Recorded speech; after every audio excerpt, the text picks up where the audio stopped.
oni dodека oni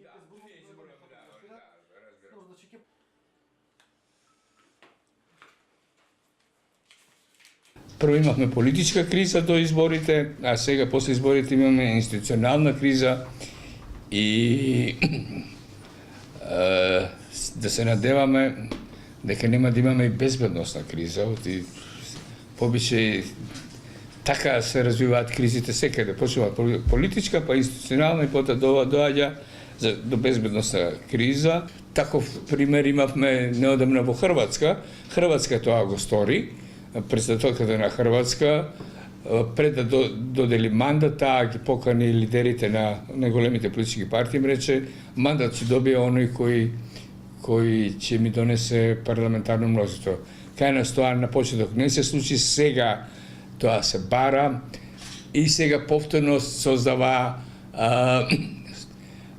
незадоволство. Се гледа дека Соединените американски држави прават одреден заокрет, односно менуваат нешто во својата надворешна политика. Мене лично тоа ми личи од една страна на јакнење на американскиот протекционизам.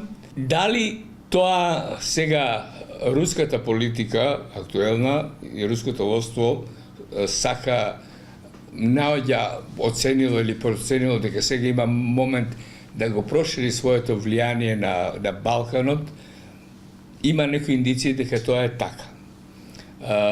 Не заборавајте дека Македонија во исто време има подпишано со Соединените американски држави декларација договор за стратешко партнерство и јас се надевам дека американците нема се откажат од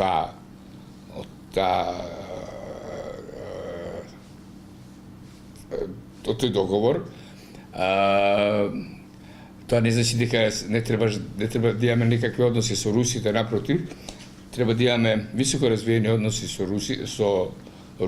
Русија е значаен партнер во секој поглед. Дека Турција води една принципијална политика се познава и во фактот што на сите документи во рамките на НАТО, ако се спомнува Македонија, таму се спомнува со името Фиром, се има звездичка и во фуснота стои Република Турција ја признава Македонија под нејзиното уставно име.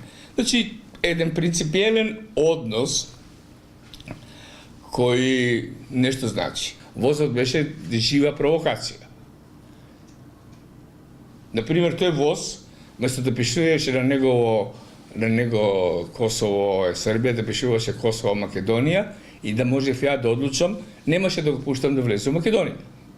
Со изборот на Трамп и со неговата политика која е декларирана на почеток, дали станува некоја распределба на глобалните односи во овој дел на регионот е друго прашање. Ако не бидеме паметни и мудри, значи можеме само да станеме на крајот монета за подкусурување на големите играчи како што Америка, Русија.